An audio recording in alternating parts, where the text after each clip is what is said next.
Número 46, Deus é o nosso refúgio e fortaleza.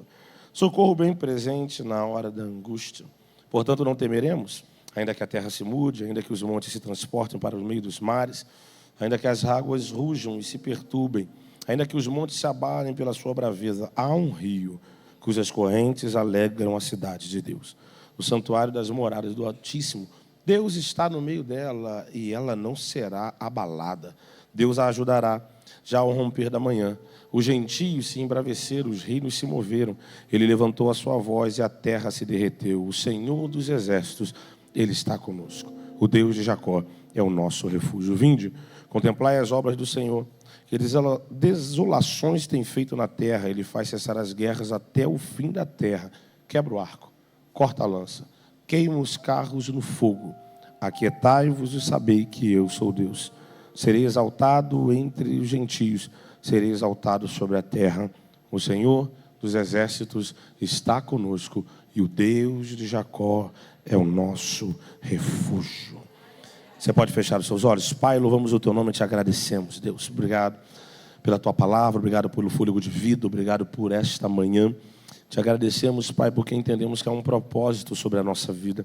Se o Senhor nos deu mais um dia, se o Senhor nos deu a permissão de estar na tua casa, é porque existe um propósito que o Senhor ainda quer manifestar sobre a nossa existência. E esse propósito, Deus, será manifestado. Querendo o diabo ou não, querendo a terra ou não, aquilo que tu prometeu sobre a nossa vida vai se cumprir. Que o nosso coração e a nossa mente agora estejam vazios, Pai, de toda problemática, de todo sentimento de tristeza, de todo sentimento de ruim, de toda aflição a qual a nossa vida foi inserida, para que possamos ver a Tua palavra ser semeada e ela venha frutificar. Espírito Santo, essa casa é Tua, esse povo é Teu, a palavra é Tua, ela é viva e eficaz. Então libera o efeito que o Senhor já projetou dos altos céus, encoraja aquele que entrou desanimado, dá alegria àquele que entrou triste, dá força àquele que entrou fraco. Libera uma paz, Deus, sobre o coração daquele que está vivendo sobre a guerra. Cura, Deus, aquele que entrou enfermo. Dá uma convicção àquele que deixou alguém ou algumas coisas na sua casa em desordem. Dá uma convicção que enquanto nós estamos aqui, o Senhor está pelejando por nós lá. O Senhor está tocando, o Senhor está libertando, o Senhor está salvando. Abraça, Deus, o coração que entrou aqui, Pai, inquieto. Cura, Deus, as emoções daquele que entrou em depressão. Mas uma vez mais eu te peço, manifesta a Tua glória sobre nós. Diminua a nossa humanidade para que possamos entender que Tu és Deus acima de tudo, de todas as coisas. E perdoa os nossos pecados, porque somos falhos. De vez em quando pensamos o que não é para pensar, falamos o que não é para falar e até colocamos os nossos pés onde não é para colocar. Mas graças a Deus que a Tua palavra tem se cumprido, bondade e misericórdia tem nos seguido todos os dias. Abençoa o Teu povo, é a Tua igreja, no nome de Jesus. Amém e amém. Repita comigo: o Senhor dos exércitos está comigo, o Deus de Jacó, Ele é o meu refúgio. Irmãos, quando a gente para analisar, escute isso. Quando a gente para analisar os salmos, existem salmos que são lindos, né? Como esse. Salmos que revelam uma poesia, sabe, um cântico. E a questão de cantar, de escrever uma poesia, parece, para quem não conhece, que é num tempo bom, é num tempo tranquilo, é num tempo de bonança. A maioria das pessoas pensam que os salmos foram escritos após o Senhor liberar a vitória. Então, agora que Ele liberou a vitória, agora que Ele liberou a resposta, eu tenho alegria e motivação para escrever. Eu tenho alegria e motivação para poder cantar. Só que a maioria dos salmos foram escritos no meio da dor e da tribulação. A maioria deles. E o grande questionamento, Silvana, é o seguinte: como encontrar força no meio da dor para escrever um salmo? Como encontrar força no meio do caos para escrever uma poesia? Como encontrar força no meio da aflição para cantar um hino de adoração? Não que você conhece, ou que você vê no YouTube, ou que você vê na igreja, mas algo que o próprio Deus te dá, sabe? Você precisa entender, deixa eu abrir um parênteses aqui. Existem canções que nós vamos cantar aqui com um grupo de louvor.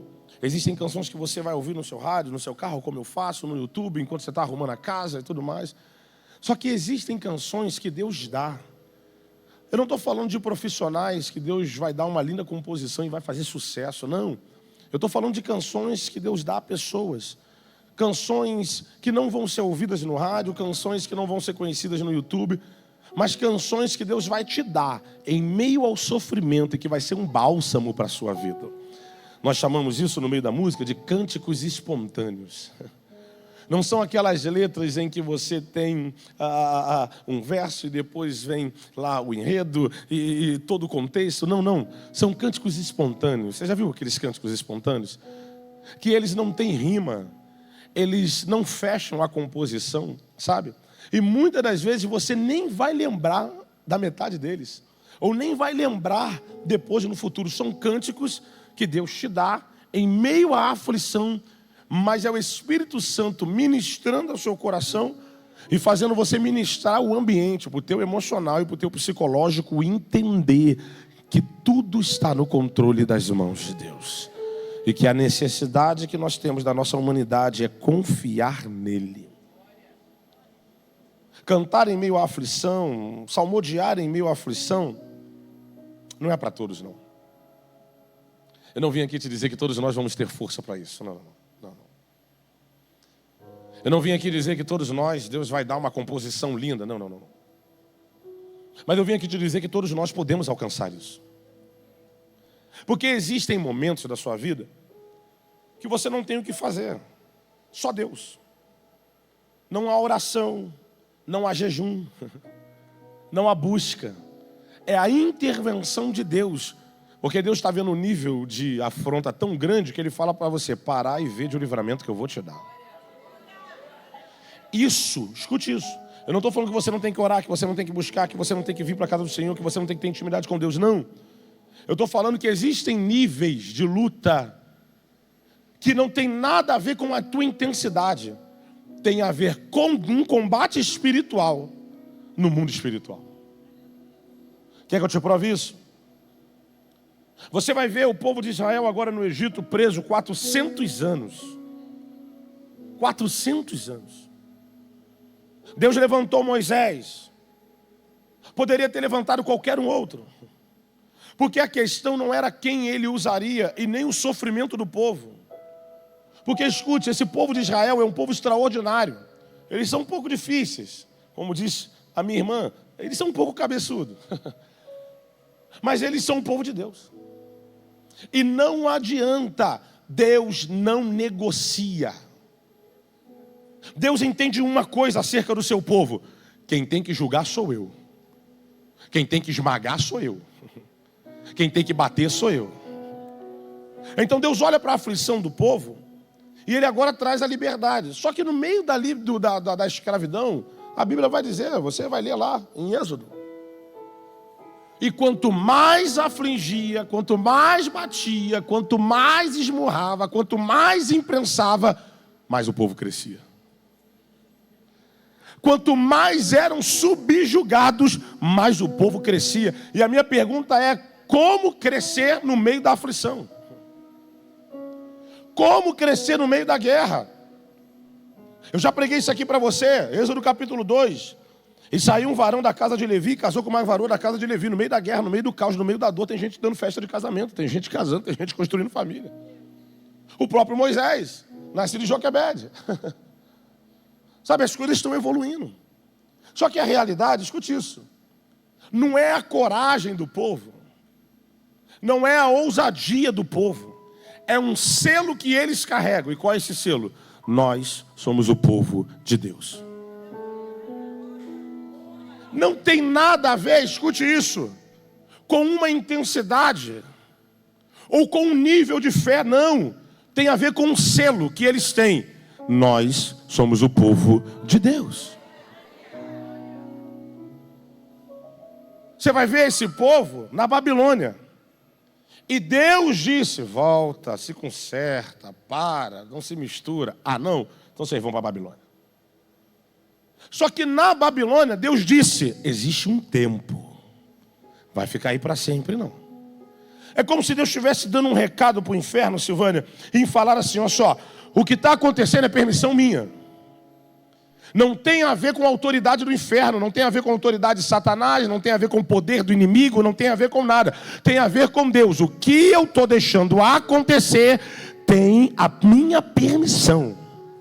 É como se Deus, do alto do sublime trono, Ele falasse assim para o inferno: pode tocar na família de Jó, pode tocar no emprego de Jó, pode tocar em tudo, mas na vida dele você não toca. Por quê? Porque a vida e a morte estão sobre as minhas mãos. Pastor, o que significa isso? Eu vim com uma mensagem para te encorajar hoje, para você entender que o teu DNA carrega um selo. E qual é esse selo? Você é o povo de Deus. E o entendimento de que você é o povo de Deus diminui a tristeza, diminui o medo, diminui a aflição e cura a tua ansiedade. Tem muita gente vivendo de uma forma ansiosa em meio a todas as circunstâncias em que nós estamos inseridos. Mas eu vim aqui te dizer: Deus não te criou para viver numa caixa com medo. Deus não te criou para viver dentro de uma casa numa depressão. Deus não te criou para viver com sentimentos de desistência. Pastor, mas a minha vida está ruim. Lide com ela. Pastor, mas o negócio não está bom. Lide com isso. Pastor, mas as coisas não estão legais no meu casamento. No mundo tereis aflições e não tem como fugir disso. Não existe tempo em que a gente não esteja na luta. Não existe tempo em que a dor não esteja sobre a nossa vida. Quando não é na casa, é no trabalho. Quando não é no trabalho, é na saúde. Quando não é na saúde, é na justiça. E quando está tudo bem, o Brasil, o país está uma porcaria. Sabe o que eu vim dizer para você aqui? Não dá para ficar sofrendo por aquilo que Deus já liberou uma vitória no futuro. Não dá para se angustiar por coisas do tempo presente que você não controla. A justiça do mundo não está nas tuas mãos. A vida dos outros não está nas tuas mãos. A autoridade sobre o bem e o mal não está nas tuas mãos. Pastor, então o que eu tenho que fazer? Levantar a tua cabeça, enxugar as tuas lágrimas e entender: o Senhor dos exércitos está comigo, e o Deus de Jacó sempre será o meu refúgio. Você precisa entender isso, porque enquanto você não entender isso, tudo vai te abalar, tudo vai te jogar na lona, e o diabo já sabe como fazer. Ele está fazendo desde Adão e Eva, na verdade ele está fazendo desde o céu, né?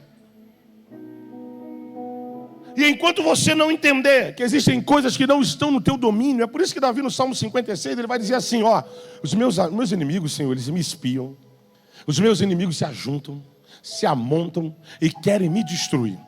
Todos os dias ele fala isso. Eles se ajuntam para tentar me derrotar. Aí o verso 3 ele vai dizer assim: mas no dia em que eu temer. Sabe o que me chama a atenção, irmã Ruth? É porque Davi é um cara extraordinário, irmão. Esse cara é só Jesus. Porque por isso que ele era um homem segundo o coração de Deus. Ele está dizendo: Senhor, meus inimigos estão ao meu redor. Eles estão querendo me destruir, me matar, fazendo planos. Aí ele está dizendo: todos os dias, todos os dias, todos os dias, todos os dias. Ele não está dizendo uma vez por semana, tá, Senhor? Senhor, tem uma escalinha. A cada 15 dias você levanta uma legião. Depois de 15 dias você levanta outra. Davi não está dizendo assim: Senhor, hoje é segunda-feira, não vai ter luta, mas na quarta-feira ele vem. Davi está dizendo: Senhor, todos os dias os meus inimigos se levantam, se ajuntam e tentam me destruir. Aí o verso 3, ele está no futuro: mas no dia em que eu temer. Ô Davi, teus inimigos estão ao teu redor, estão querendo te destruir todo dia. Mas Davi está dizendo: existe uma promessa sobre a minha vida. Eles querem até me matar, mas um dia alguém entrou dentro da minha casa, ungiu a minha cabeça e disse: será o próximo rei de Israel. Eles até estão tentando me destruir, mas um dia o urso veio e eu matei, o leão veio e eu matei, o gigante veio e eu matei. Sabe o que Davi está dizendo? Tem inimigos na minha frente e ao meu redor, mas quando eu olho para trás tem um cemitério deles que já foi para o chão, tem um cemitério de legião deles que eu já destruí. Aí Davi está dizendo assim: Senhor, no dia em que eu temer, eu hei de confiar em ti. Davi está dizendo: o meu presente, o meu momento e o meu agora, a minha confiança eu coloco nas mãos de Deus. É por isso que ele vai dizer: o que pode me fazer o homem? O que pode me fazer a carne? É alguém que tem uma certeza. É alguém que tem uma confiança. E eu vim aqui te lembrar, eu sei que você é ser humano, eu sei que você sofre como eu.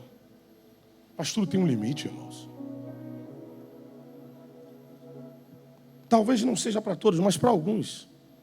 Você não está cansado de sofrer, não?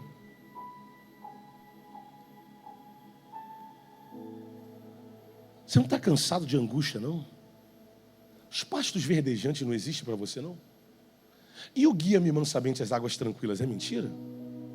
Refrigera a minha alma. Que Deus mentiroso é esse? Existem problemas e crises que nós vivemos porque não entendemos. Aí a Bíblia vai dizer que o povo perece por falta de... E o primeiro conhecimento que você tem que entender: quem é meu Deus? Quando você sabe quem Ele é, há uma autoridade sobre a tua vida. Lembra de Elias? Elias está tão cheio de Deus. Eu gosto desse camarada. Ele é tão ousado que ele bate no peito e fala: sobre a minha palavra não vai chover. Alguém pode dizer: Elias, quem é você? Está louco? Cheio de marra. Sobre a minha palavra. Elias está dizendo: eu sei quem eu sou. Eu sei a quem eu sirvo. E eu sei o nível de autoridade que está sobre a minha vida. Aí sabe o que acontece? Me perdoa. Hoje eu vim. Fala para quem está do seu lado assim: o pastor hoje veio. Hoje veio. Estou falando com muito carinho, mas é a palavra que Deus me deu. As mesmas fotos aqui há 10 anos. A mesma guerra dentro da tua casa há 20 anos. Passou a mesma guerra no casamento, está no segundo e está na mesma guerra. Não cansa? Porque não tem nada a ver com Deus, tá? Tem a ver contigo. Porque Deus está no alto e sublime trono, sentado. E os anjos? Santo, Santo é o Senhor dos exércitos. E a Bíblia vai dizer que Ele só se levanta para procurar os verdadeiros adoradores que o adoram em espírito e em verdade. Deixa eu te levar a entender o que é o nível de adoração. Não é cantar gritando. Não é levantar a tua mão. Isso é uma adoração em meio a cânticos e louvores. Não é uma adoração que você faz na tua casa entronizando. Isso é uma adoração diante de quem Ele é. Agora deixa eu te explicar o que é adoração no original. É os salmos. Os salmos são poesias e hinos de adoração. E quando você vai olhar para os salmos, existe uma autoridade em quem está escrevendo. Não está escrevendo de um tempo de alegria, ou não está escrevendo simplesmente porque sabe quem é Deus, não. Olha Davi para ele mesmo, num tempo de aflição, em que não tem pastor para ajudar, em que não tem intercessão para ajudar, em que o céu está fechado, em que não tem resposta. Davi olha para ele e fala: por que está abatida a minha alma? Tem ninguém para liberar uma palavra sobre a vida dele, não, é ele. Por que te perturbas dentro de mim? Espera em Deus, nós ainda o louvaremos. Não tem ninguém falando isso para Davi, não. É ele que está dizendo: minha alma, levanta, enxuga tuas lágrimas, vamos embora. Você está abatida por quê? Você está em aflição por quê? Temos que esperar em Deus. Ele está falando para ele mesmo. E muitas das vezes, abre esse leque comigo, tem coisas que Deus ainda não fez porque nós não exercitamos a nossa autoridade. Nós não abrimos a nossa boca e liberamos uma palavra, porque a gente fica esperando a palavra ser liberada do altar, mas ela já foi sobre a tua vida. Desde o dia em que você entregou tua vida para Jesus, as janelas dos céus já se abriram. E o que Deus tem feito contigo no evangelho, no cristianismo, é amadurecer a tua autoridade.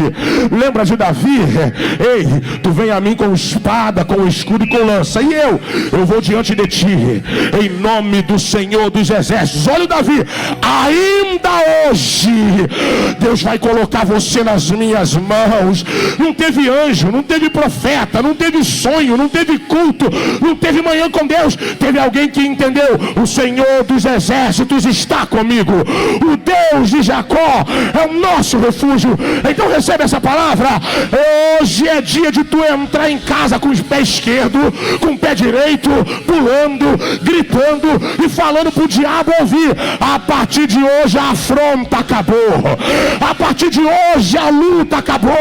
Faz igual a mulher do quarto de guerra. Chega dentro de casa e diz: sobre nova direção está essa casa, sobre nova direção está esse casamento, sobre nova direção está a minha vida sentimental. Eu vim com uma palavra de Deus, mandou te dizer: hoje termina a influência do diabo, do inferno, do demônio sobre a tua casa e sobre a tua vida, porque Deus está levantando um exército, Deus está levantando um povo, Deus está levantando uma legião de adoradores que entendeu: sobre mim está o poder do Espírito Santo de Deus, sobre mim está o poder da palavra de Deus. E o que eu sou? Nação eleita, povo adquirido, sacerdócio santo. Eu sou aquele que carrega e porta a graça da terceira pessoa da Trindade. Aí tu vai chegar hoje de manhã e vai falar assim: pastor, e como é que eu vou fazer isso? E como é que será isso? A resposta que o anjo deu para Maria é a resposta de Deus para a tua vida. Sobre ti descerá o Espírito Santo de Deus e o poder do Altíssimo se cobrirá. Então que hoje o medo saia, que hoje o medo vá embora, que hoje a ansiedade parta, porque Deus vai te dar a autoridade do Espírito sobre a tua vida. Está na hora de começar a profetizar e liberar autoridade. Diga para quem está no seu lado: Deus vai te encher de autoridade. Jaime, está dando microfonia aqui em cima, filho. Deixa eu te falar um testemunho. Já estou acabando. Um testemunho pessoal. Sempre fui crente. Nasci em berço cristão. Mas com 14 anos, sabe como é que é, né? Fui experimentar um negocinho lá fora. O mundo. Meus pais sempre tiveram autoridade sobre a minha vida. Eu era teimoso. Sempre fui um bom filho, mas testava a paciência. Acho que é normal isso, né? Toda criança faz isso. Chegava da noitada. Saía sexta, sábado. Aí domingo de manhã, 8 horas da manhã, eu dormindo, só de calça, de meia. Chegava, só tirava a camisa, o tênis e deitava. 8 horas da manhã, meu pai: negão, levanta. Fala: pai, teu café já tá ali já. Não, vou tomar café agora, não, tô cansadão. Não, levanta, tu tem que ir pra igreja. Tô desviado. Lá fora, aqui dentro ainda é crente. Bora. Igreja. Se arruma. Tua Bíblia, toma. Chegava eu na igreja. Os meninos: tá fazendo o que aqui? Tu não tá desviado? Tô. Bom, a gente te viu indo pro Olimpo ontem pra ver a show. É. E o que tá fazendo agora de manhã? Ali o pastor, meu pai, mandou eu vir. Não tinha que fazer não, irmão. Era a autoridade dele sobre a minha vida. Aí eu me lembro que com 16 anos, 17, eu bebi. A única vez que eu bebi na minha vida. A única vez, cara. Fui numa festa da escola, que negócio de adolescente. Tinha uma bebida lá, chamada Gami. Eu lembro desse nome. 2 dedos de álcool e 10 litros de suco. Os mais antigos vão lembrar disso. E aí eu bebendo suquinho. Maracujá, rodízio. Goiaba, caju. Só que para quem nunca bebeu, qualquer pingo, aí o álcool, pum, bateu. Os amigos disseram que eu e um outro amigo, crente também, crente não, desviado, né? Subimos na moto e ficamos: bora, corredor, Avenida Brasil. E a moto parada, com descanso, não saía do lugar. Doido. Cheguei em casa, falei: não tem como eu dormir na casa do amigo? O amigo também já não sabia o que ia falar para a mãe dele. E aí eu cheguei em casa, abro a porta, falei que ia chegar cedo, já era 6 horas da manhã. E aí agora eu chego, entro, e minha mãe sempre acordada orando: oi mãe, oi mãe, oi mãe. Entro dentro do quarto. Mas quem tem autoridade também tem discernimento, né? Aí vem minha mãe, plá, abre o quarto. Deixa eu ver teus olhos. Tu bebeu? Bebi não, mãe, bebi não. Bebeu sim. Você bebeu. Estou tremendamente decepcionada com você. Deu as costas e foi embora. Era melhor ter me batido. E aquilo mexeu comigo. Baixei a cabeça, lágrima rolando, daqui a pouco ela vem de novo. Porque a minha mãe era dessas. Minha mãe tinha esse negócio, não, filho, posso entrar? A casa é dela. Todos os cômodos são dela. Inclusive onde eu dormia, era dela. Pá! Botou a mão na minha cabeça e falou: sofri com meu pai com isso. Sofri com meus irmãos com isso. Mas na minha descendência acaba. Olha o que ela disse para mim, com a mão na minha cabeça, chacoalhando a minha cabeça. Ela disse assim para mim: da mesma forma que no jardim do Éden Deus colocou inimizade entre a mulher e a serpente, eu coloco inimizade entre tu e o álcool. Toda vez que tu tentar, tu vai passar mal. Me pergunta se eu bebi de novo. Eu tenho pavor de álcool. Pavor. Não desce. Não desce, irmão. Porque um dia uma mulher cheia de Deus liberou a autoridade que estava sobre a minha vida. Diz para quem está do seu lado: está na hora de você entender que Deus te dá autoridade. Está na hora. Pastor, e como é que essa autoridade vem? Exercendo. Ou você acha que é uma bola azul que vai descer do céu? Desceu um anjo de autoridade aqui e tocou na tua língua. Isso pode acontecer? Pode. Não estou menosprezando o poder sobrenatural, não, irmão. Eu acredito. A gente parou de acreditar, mas eu ainda acredito no anjo que tira Pedro da cadeia. Eu ainda acredito no anjo que vai até Maria. Eu ainda acredito no anjo que vai para Daniel e fala assim, ó, desci, o príncipe da Pérsia subiu. Mas desde o primeiro dia Deus já tinha te respondido. Eu acredito, irmão. Deus tiver que mandar um anjo, ele manda. Mas aí quando ele não mandar, e como é que a gente fica? A gente acha, irmão, e a gente é envolvido, desculpa, no meio de um misticismo que não existe. Como se Deus fosse descer do céu e te tocar, como se um anjo fosse vir te tocar, sabe? Como se talvez a irmã da oração botasse a mão na tua cabeça, uau! Como se o pastor fosse orar a partir de agora. Não, irmão, não. O Evangelho, a Bíblia é um livro de prática, de fé e prática. Eu preciso praticar. Já está sobre mim. Quem disse para Davi que ele era cheio do Espírito Santo? Quem disse para Davi, vai lá lutar contra o gigante? Porque a gente está vendo uma sombra ao teu redor. Isso não é desenho japonês, irmão. Não é. Davi, ele olha para o gigante e fala assim, incircunciso, e eu não tenho aliança, e eu tenho, vou lutar.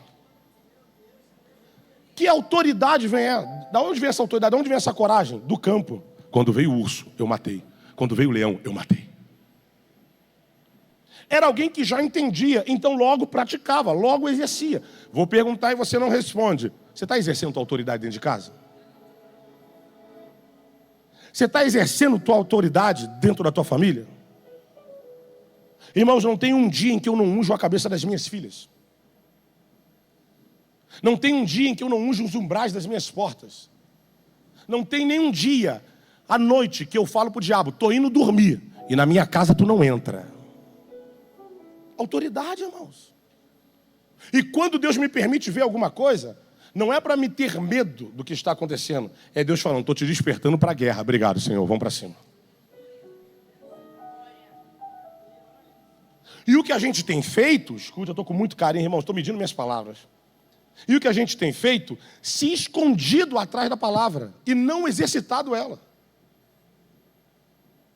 Sabe quem tentou fazer isso? Moisés. Senhor, e agora? Resposta de Deus, não é de minha não. Não é do pastor Silas não, é do teu Deus. Olha a resposta dele para Moisés. Está clamando por quê? Você nunca parou para analisar isso aqui não? O mar está na frente, o Egito está vindo atrás. Ele está com 1 milhão de pessoas saindo, irmão. Isso é uma gangue. Irmão, ele está com São João de Meriti, Belfor Roxo, Nova Iguaçu. Sabe? Caxias. Ele está com todo mundo, irmão, saindo. O exército está vindo lá atrás. E o mar está na frente. Aí Moisés, Senhor, olha, irmãos. Eu entrava em depressão. Eu falava, ó, cada um por si. Tentava mergulhar e nadar. Olha a Deus para Moisés. Isso me dá nervoso, irmão. Porque imagina, o cara está no momento de aflição, o faraó está vindo lá, vou matar metade, vou escravizar a outra metade. O mar está aqui, irmão, como é que atravessa? E aí tu olha para Deus e Deus disse, está orando por quê? Está clamando por quê? Eu olharia para o céu e falaria, sério? Sério mesmo? Aí Deus responde para Moisés, diga ao povo. Deus dizendo para Moisés, não é hora de orar, não é hora de clamar, é hora de exercitar a fé e a autoridade. A fé no Deus que está falando e a autoridade em tocar para ver o mar se abrir. Vou lhe perguntar mais uma vez, você está exercendo a tua autoridade? Você já entendeu quem você é para o mundo espiritual? Sabe por que o nível de aflição tem aumentado? Porque até o inferno já entendeu o que está sobre a tua vida. Quando Daniel vai orar, Silvânia, a Bíblia vai dizer que Deus desce a resposta. E o principado da Pérsia sobe. Irmão, não é qualquer demônio não. Quem comandava a Babilônia naquela época era o Império Medo-Persa. Então a Bíblia está dizendo que o chefe das legiões, o principado, irmão, não é um demônio. Não é um demônio que Satanás, não. É o principado que controla o governo da Babilônia, que controla a maldade da Babilônia. É como, deixa eu abrir para você. É como se o chefe da legião falou assim, ó, não sobe ninguém, essa guerra é minha, porque eu sou o mais forte, eu sou o principado. Aí ele sobe e começa uma guerra no mundo espiritual. E Daniel ainda está orando, está falando, está gritando, está clamando, está liberando uma palavra de autoridade. Aí o anjo desce e fala assim, está aqui a tua resposta, olha para mim. Aí a Bíblia vai dizer que Daniel, quando viu aquela figura, caiu com seu rosto ao chão. E por que Daniel caiu com o rosto ao chão? Porque uma autoridade reconheceu uma outra maior. Uma autoridade reconheceu alguém além. Aí a autoridade do céu disse, desde o primeiro dia em que você orou, Deus já tinha liberado a palavra, mas o príncipe da Pérsia subiu. Só que escuta, o príncipe da Pérsia subiu, Silvânia, e muita gente fica com medo disso. Ai, o príncipe da Pérsia subiu. Só que você precisa entender que essa história está sendo contada depois da guerra. Essa história está sendo contada depois que Deus deu a vitória. Deus não está dizendo assim, ó Daniel, a tua resposta não chegou porque está tendo uma guerra, tá? O principado está lá e o meu anjo também está lá. Então quando essa guerra acabar, não. Quando o anjo desce, ele já ganhou a vitória, ele já ganhou a guerra e o principado já foi destruído. Aí o anjo disse, Daniel, desde o primeiro dia que tu se levantou com autoridade, Deus disse, abra-se a janela dos céus, seja liberado o que você precisa. Só que o principado subiu. Só que recebe essa palavra, eu nunca vi o príncipe da Pérsia ganhar do anjo do Senhor. Não ganhou no passado, não ganha no presente, não ganha no futuro. Então entenda, sobre ti está o poder de Deus, sobre ti está o poder do Espírito Santo de Deus, sobre ti está a autoridade do Todo-Poderoso. Você precisa entender isso. Pega na mão desse crente que está do teu lado, dá uma sacudida. Ah, irmão, do jeito que tu sacode, pelo amor de Deus, a gente está na baixada. Dá uma sacudida, isso. E diz para ele, tem autoridade sobre a tua vida. Tem autoridade sobre a tua vida. Eu vou terminar rápido. Deus é o nosso refúgio e fortaleza. Socorro bem presente na hora da angústia. Portanto, não temeremos, ainda que a terra se mude. Eu gosto disso porque isso está traduzido para o latim. Sabe o que Davi está dizendo? Ainda que os reinos mudem, ainda que os reinos sejam transformados. Aí ele continua, ainda que os montes se transportem para o meio dos mares. Sabe o que Davi está dizendo? Você precisa entender isso, irmão. Não é que o monte vai se transportar para o meio do mar, não. O que Davi está dizendo é, ainda que tudo saia do controle. Porque monte não levanta e anda para o meio do mar. Só que Davi está dizendo, monte fica no lugar de aqui é monte, e mar fica no lugar que é mar. Por quê? Porque ele aprendeu isso em Gênesis. Então Deus fez separação entre as águas e a terra. Aí o que Davi está dizendo? Se aquilo que Deus fez com perfeição se encontrar em desequilíbrio, se encontrar em desordem, aí vai dizer assim, ó, ainda que as águas rujam e se perturbem. Ele está falando falando da agitação da vida, sabe, dessa vida agitada que a gente está vivendo. Aí ele vai dizer, ainda que os montes se abalem, ele está falando de terremotos, de erupções. Aí ele vai dizer, mesmo com tudo isso, há um rio cujas correntes alegram a cidade de Deus, o santuário da morada do Altíssimo. Ele está dizendo o seguinte: se tudo tiver um caos, se tudo tiver desequilibrado, se tudo tiver de ponta cabeça, ainda existe um rio que corre e alegra a cidade de Deus. Deus está no meio dela e ela não será abalada. Sabe o que Davi está dizendo, ô Silvânia? As coisas estão fora do controle, está tudo agitado, as terras estão tremendo e tu nem sabe onde ficar. Aí Deus está dizendo, mesmo no meio do caos, há um rio há um rio há um rio cujas correntes alegram a cidade de Deus. Deixa eu melhorar isso aqui para você. Sabe o que Deus está dizendo? Não é de um rio que corre do céu para a terra, não é de um rio que corre da eternidade para a terra, é um fluxo ao contrário, é um rio que corre da terra para o céu, é um rio que sai da terra e vai para o trono da eternidade. E olha o que a Bíblia está dizendo, isso alegra o coração de Deus. Sabe o que é isso? É alguém que está no meio da dor, mas está adorando, é alguém que está no meio do caos, mas está clamando, é alguém que está no meio da luta, mas está com autoridade. Está tudo ruim, mas está na manhã com Deus, com a mão para o alto, adorando e bendizendo ao Senhor. Aí o salmista está dizendo, isso alegra a cidade de Deus, o santuário da morada do Altíssimo. Está tudo desequilibrado, mas Deus está no meio dela. Está tudo desequilibrado, mas Deus está sobre ela. Está tudo desequilibrado, mas Deus está com ela. Recebe essa palavra.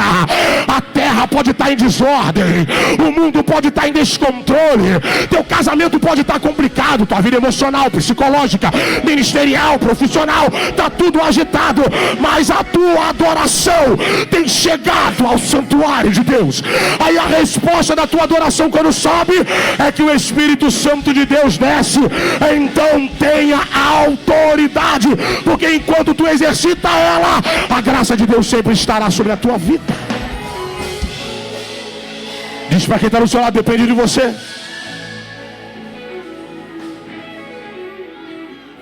Deus a ajudará.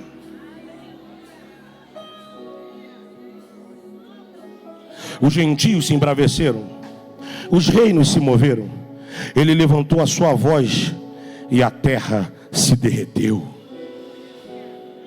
Olha o que a Bíblia está dizendo, irmãos. Os gentios se embraveceram, está falando de homens maus. Ele está falando, os reinos se moveram contra. Só que ele levantou a voz e a terra derreteu. Sabe o que o salmista está dizendo? Quando ele se levantar, todos terão que reconhecer que ele é Deus. Lembra quando o povo saiu da Babilônia?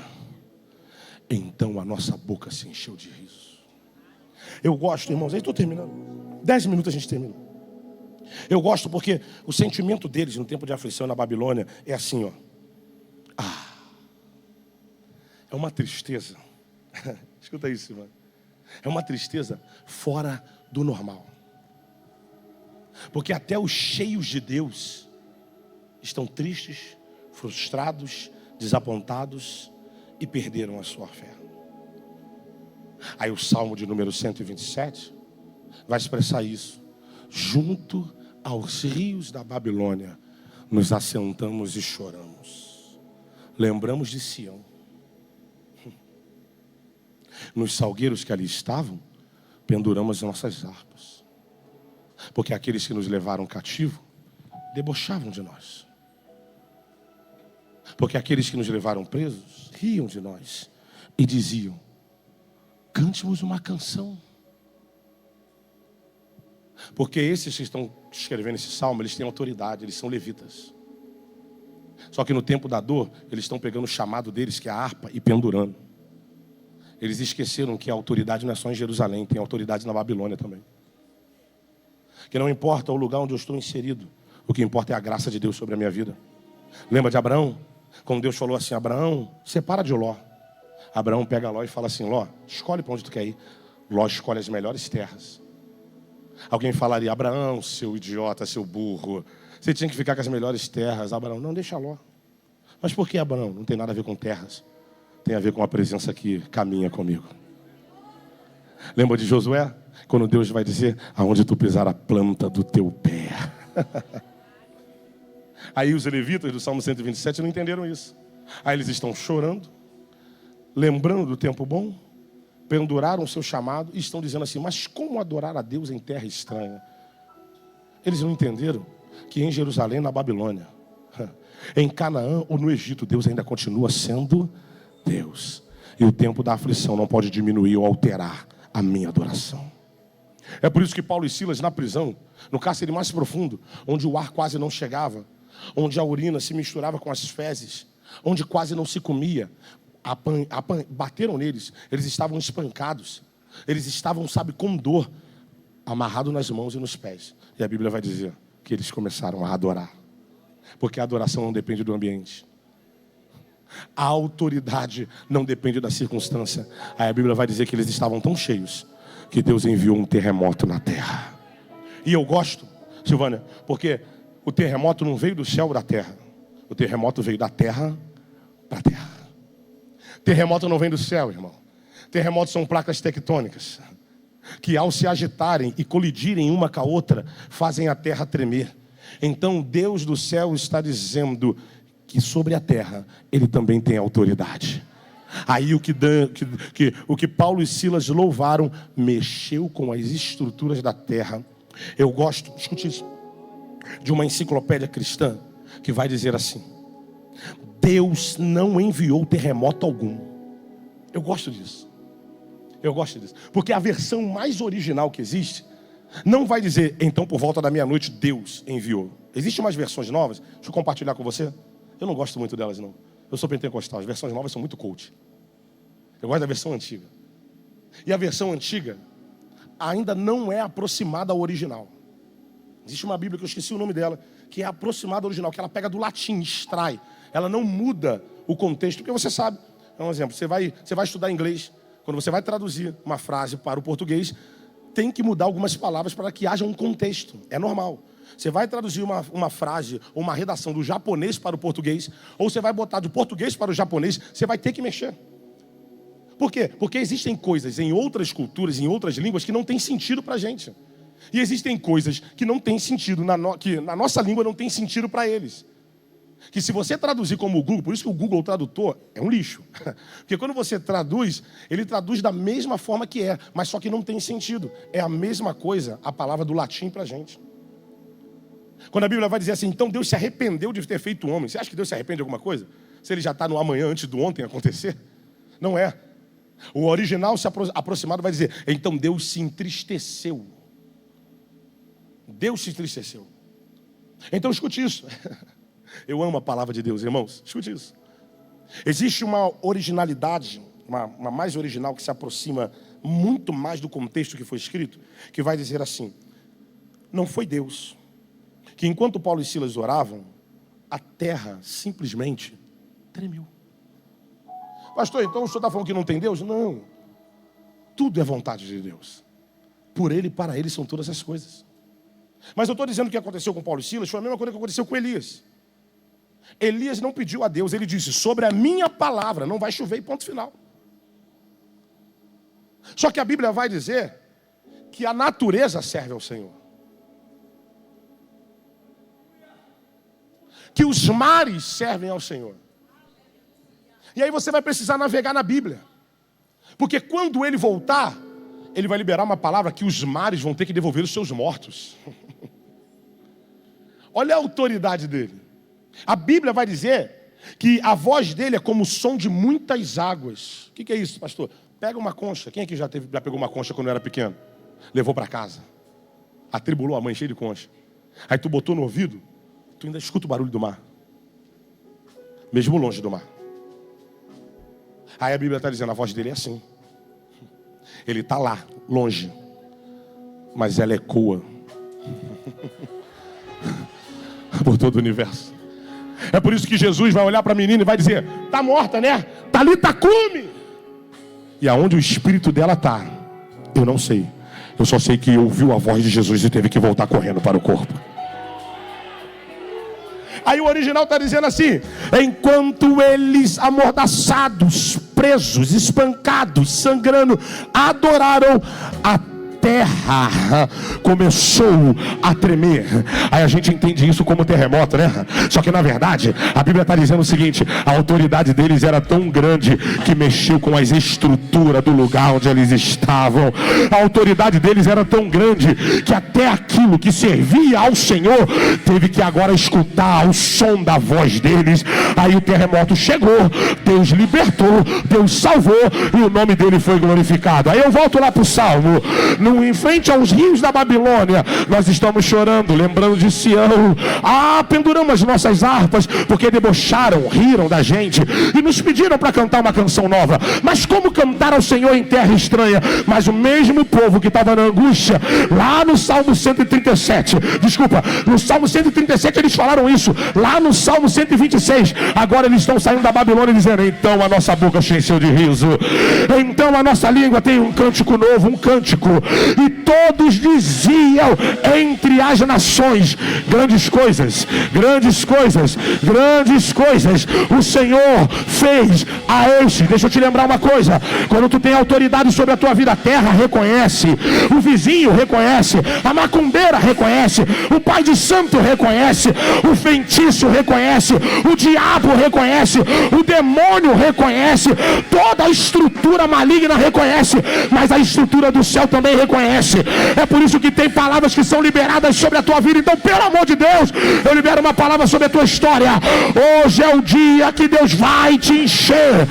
Hoje é o dia que Deus vai transbordar a unção dele sobre a tua vida e terá autoridade sobre a tua existência.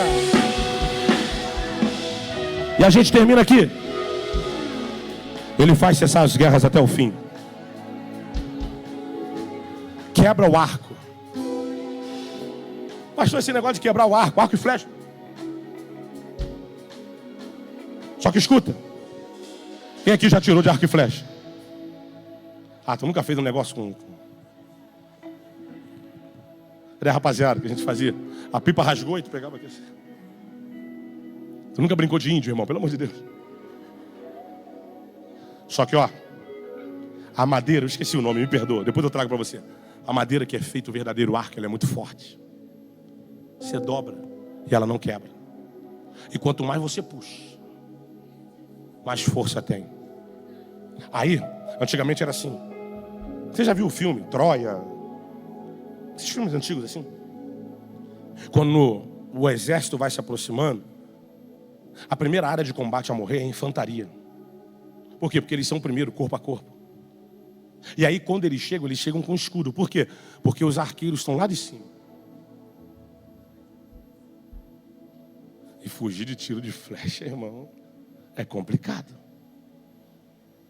Aí Deus está dizendo assim, porque, escute isso, existia um período em que o Império Babilônico, o Medo-Persa, os filisteus, começou com os filisteus, eles tinham uma forma bélica tão grande de preparar suas armas. Por isso que Davi, quando vai lutar contra Zimri-Benob, a Bíblia vai dizer: então Zimri-Benob estava com uma arma nova. O inimigo era especialista em armamento. Eles preparavam um arco tão forte que ao puxar ia com tanta pressão, com tanta velocidade, que era impossível se defender. E com tanta força que muitas das vezes quebrava o escudo, quebrava o capacete, entrava na cabeça, saía do outro lado. Aí olha o que Davi está dizendo. Mas ele, o Todo-Poderoso, quando o inimigo vai puxar, ele quebra o arco. Quando o inimigo vai liberar o dardo inflamado, a seta do maligno, ele tem poder para quebrar o arco. Aí está dizendo, e ele corta a lança. Da mesma forma, as lanças eram tão fortes, as lanças elas eram tão perigosas. Aí o salmista está dizendo assim, ele quebra o arco, mas ele também corta a lança. O que Davi está dizendo? Ele quebra a força do inimigo. E o que ele faz? Ele queima os carros no fogo. Porque Davi está dizendo, aquilo que o inimigo usa para tentar te destruir é feito de matéria da terra. Aquilo que o inimigo usa como expressão de força está aqui, ó, na naturalidade. Mas o Deus a quem nós servimos tem poder sobre os elementos da terra e tem poder sobre os elementos espirituais. Aí ele diz assim, porque você precisa entender que talvez, para você, isso só tem um significado pentecostal. Ele quebra o arco, ele corta a lança, ele queima o carro no fogo. Uou! Só que para eles, irmão, é como se Davi estivesse dizendo assim, se vier um tiro de fuzil, não pega em tu não. Se vier um carro te atropelar, não te atropela, o carro amassa. Você precisa entender que esse contexto para eles é intenso, é perigoso, é gigantesco. Para a gente não é tanto, por quê? Porque ninguém fica andando com arco, né? Tu não está na rua, alguém com uma lança. Não tem carro, sabe? Carros e cavalos na rua vindo atrás de você, não. Mas tem as questões do mundo, as questões violentas. Então Davi está dizendo, tudo isso, ele destrói. Aí depois que ele libera essa palavra, para eles entenderem qual é a autoridade e o poder de Deus, aí ele fala assim, aquietai-vos e sabei que eu sou Deus. Serei exaltado sobre os céus, serei exaltado sobre a terra. Sabe o que Davi está dizendo? Fique tranquilo, porque a autoridade sempre esteve na mão dele. O controle sempre esteve com ele. Então vira para quem está do seu lado e lembra isso. Ele quebra o arco, ele corta a lança, ele queima os carros no fogo. Já soube? Agora aquieta o teu coração. Porque ele pode agir hoje, mas ele pode agir amanhã. Ele pode agir essa semana, mas ele pode agir semana que vem. E enquanto ele não faz, aquieta o teu coração. É por isso que Neemias vai dizer, ei, ele reuniu os magistrados, reuniu os doutores e todo o povo e disse, lembrai-vos do Senhor grande e terrível.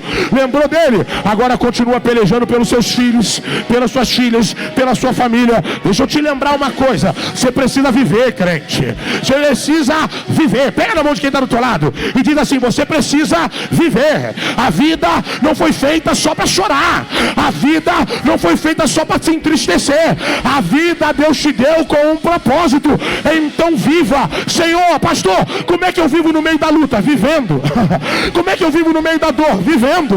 Eu também estou passando por luta, eu também estou passando por dor, mas acordo, vou para academia, tomo café com as minhas filhas. Sábado eu estava lá cheio de problema, peguei minha menina e falei, vamos pro shopping, vamos gastar o dinheiro que a gente não tem. Sabe por quê? Porque se eu for esperar a luta acabar, eu não vou viver, porque talvez ela só acabe em 2026, talvez ela só acabe em dezembro, e eu ainda estou em abril.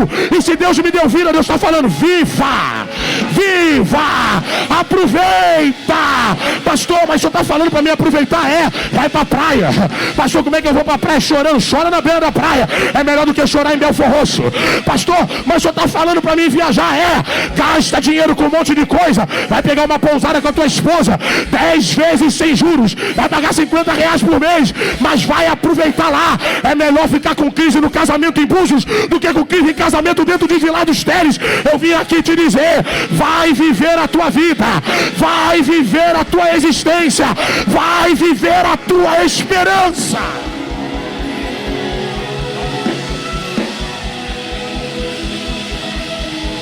Diz para quem está do teu lado, vida. Tem vida em você. Diz para quem está do teu lado, tem vida em você. Eu termino dizendo. Agora eu termino, irmãos. Sabe como é que é pregador, né? Pastor, me dá uma base bíblica, eu te dou. Elias. Toma aqui minha Bíblia, meu filho, senão... Quanta Bíblia tiver aqui o negócio. Elias. Chegou o tempo da luta. Cheio de força. Elias é cheio de moral, irmãos. Faz o fogo descer do céu. Debocha dos profetas de Baal. Debochado. Elias vai para o Ribeiro de Querite. Deus manda ele para lá. Nem precisa pedir o iFood. Os corvos vêm. Traz comida. Deus levanta, vai na Sarepta. Libera uma palavra. Aí agora vem um tempo de aflição. Elias corre para o deserto. Senhor, eu quero morrer. Acabou minha vida. Deus, tá bom, entendi. Tua humanidade foi revelada. Eu te uso, mas tua humanidade foi revelada. Normal. Até o próprio Jesus chegou no Getsemane e falou, se for possível, passa de mim esse cálice. Aí olha Deus, anjo, vai lá. Pão e água. Olha a miséria do Elias. Ele levanta, come, bebe e volta a dormir. Irmão, se eu vejo um anjo com pão e água para mim, irmão, eu pulo, eu salto. O anjo. Elias volta a dormir. Aí eu fico imaginando o anjo lá no céu, lá no céu. Senhor, tu viu, né? Dei pão e água, o cara voltou a dormir. Aí vem uma frase na nossa mente. 3 coisas que nunca voltam. Uma palavra dada, uma flecha atirada e uma oportunidade perdida no mundo dos homens. Se Deus tiver que dar 1, 2, 3, Ele dá. Ele é Deus. Quem vai cobrar Ele? Aí eu imagino Deus falando assim para o anjo. Desce lá de novo.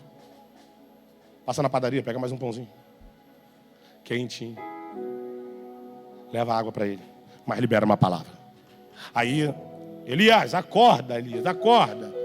Come esse pão. Bebe essa água. Porque grande é a tua caminhada. Aí a Bíblia vai dizer, com a força daquela comida. Irmão, isso aqui não é um pão espiritual não, tá? Então Deus, no seu muitíssimo trono, fez um pão. Não. Então essa água torna... Não. É pão e água igual você come. Porque o que Elias precisava para continuar, não era só a palavra, ele precisava da força física também. Deus, ele trabalha no controle certinho, crente. Aí o anjo diz, come, bebe, porque grande é a tua caminhada. Aí a Bíblia vai dizer, então andou Elias 40 dias e 40 noites. E chegou em Horebe, no monte do Senhor. Você pegou? Então eu vou te falar. A luta não acabou, não. Jezabel ainda está viva querendo matar Elias. Deus não falou, Elias, fique em paz, continue andando, porque Jezabel já matei, já exterminei. Nada, Jezabel está viva. A ameaça de morte ainda está de pé. Só que Deus está dizendo, vai viver. Caminha.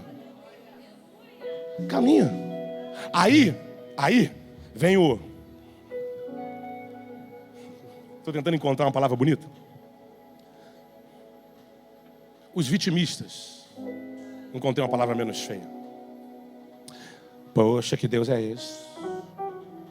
O cara está em depressão. Tadinho de Elias. O cara pediu a morte. E agora Deus ainda faz ele caminhar. Eu acho que algumas pessoas têm Deus que ele não existe, sabia? Lembra do discípulo? Senhor, meu pai morreu, posso sepultar? Deixa os mortos sepultar, os mortos continuam me seguindo. Brabo, né? Essa galera da graça precisa ir lá para aquele versículo que Deus entra no templo e vê que a adoração não tá do jeito que ele queria e sai quebrando tudo. Eu estou falando do Jesus amoroso, tá? Na mão. Sai quebrando tudo. Tem uma galera, Silvânia, que acha, escuta isso, crente. E ele pode fazer, tá? Não estou anulando não, mas tem hora que ele não vai fazer. Descer do céu, te abraçar, meu filhinho. Tá chorando, né? Me mostra na Bíblia Deus reagindo a choro. Te mostro. Ismael, no deserto, uma criança que a mãe deixou para morrer. A Bíblia vai dizendo, e o choro do menino chegou aos céus. Por quê? Ele tinha o sangue da promessa. Não era qualquer um, não. Outros meninos morreram. Lembra da época de Moisés? Quantos meninos foram jogados no rio Nilo e morreram? Lembra na época de Jesus? Quantos meninos morreram? Só que quem carrega a promessa é diferente. Agora me mostra. Me mostra a mulher do fluxo de sangue chorando. O centurião de Cafarnaum. Os amigos dos leprosos que tiraram um telhado para descer ele. Me mostra.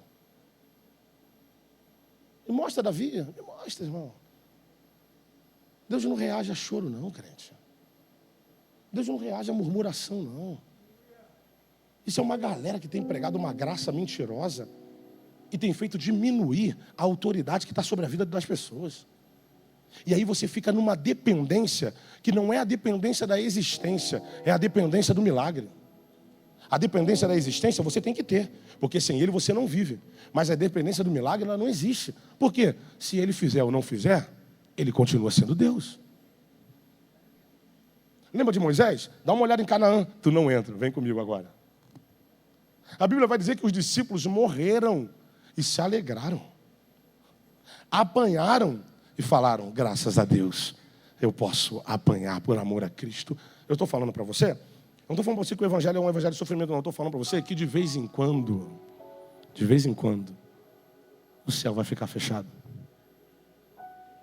E você vai ter que escrever um salmo no meio disso tudo. De vez em quando, o céu vai estar trincado. Deus não vai liberar resposta nenhuma. Você pode vir ao pastor, você pode pedir para a irmã botar a mão na tua cabeça e Deus vai falar, tá bom, eu ajudo, eu conservo, mas a resposta ainda não vai chegar. E aí? Pastor, me prova, te provo. Davi, tu vai ser o rei de Israel. Uou! Daqui a 10 anos e meio. E os 10 anos e meio, Davi fugindo de Saul. Saul querendo matar ele. E ele fugindo. E quando teve a oportunidade de matar Saul, ele entendeu, essa guerra não é minha não, essa guerra é de Deus. E continuou vivendo. Você lembra de Jó? No meio da crise não tinha o que fazer. O que você pode fazer? Adorar e confiar. Meu Redentor, ele vive, uma hora ele vai se levantar a meu respeito. Aí tu está preso e o tempo está passando. Você conhece gente assim? Eu não conheço não. Não olha para quem está do teu lado não. O tempo está passando. E o tempo não para.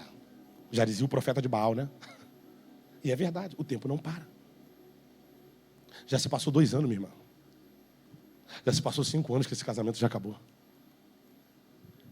Já se passou 10 anos. E o tempo está passando. E aí você fica assim, Deus não deu a resposta. Às vezes Deus fica no céu dizendo, mas não tem nada a ver comigo, tem a ver contigo. Já liberei sobre a tua vida. Já está em você. Você precisa usar autoridade. Você precisa liberar uma palavra. Pastor, mas isso aqui depende de Deus. Amém. Então quando Deus fizer, que Ele seja exaltado. Mas enquanto Ele não fizer, viva.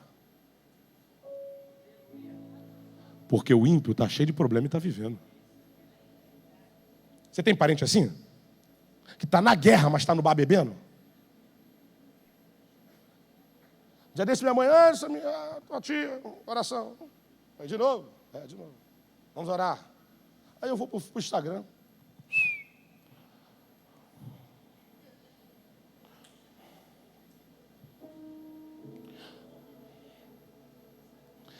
Ela está em aflição em Búzios?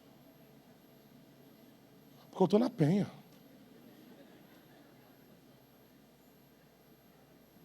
Aí, curioso, para não dizer fofoqueiro. E aí, tia, tudo bem? Ô, meu sobrinho não está, não.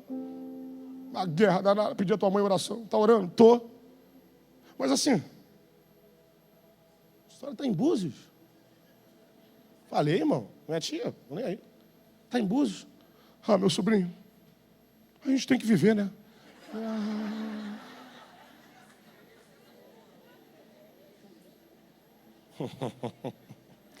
E tu se acabando dentro do quarto escuro. E tu chorando dia após dia. E os filhos do diabo não têm a certeza que tu tem. Os filhos das trevas vivem em prol do destino. E eu e você, uma certeza. Ele quebra o arco. Ele corta a lança. Ele queima os carros no fogo. O Senhor dos exércitos está conosco. O Deus de Jacó é o nosso refúgio. Pega na mão desse crente aí pela última vez. Dá uma sacudida nele. E aí tu vai despertar ele para a vida. Tu não vai despertar ele agora não. Ele já está acordado. Porque se ele tivesse dormindo até agora, misericórdia. Tu vai despertar ele para a vida. Olha nos olhos dele e grita no ouvido dele: viva! Fique de pé, por gentileza. Deus tem vida para você.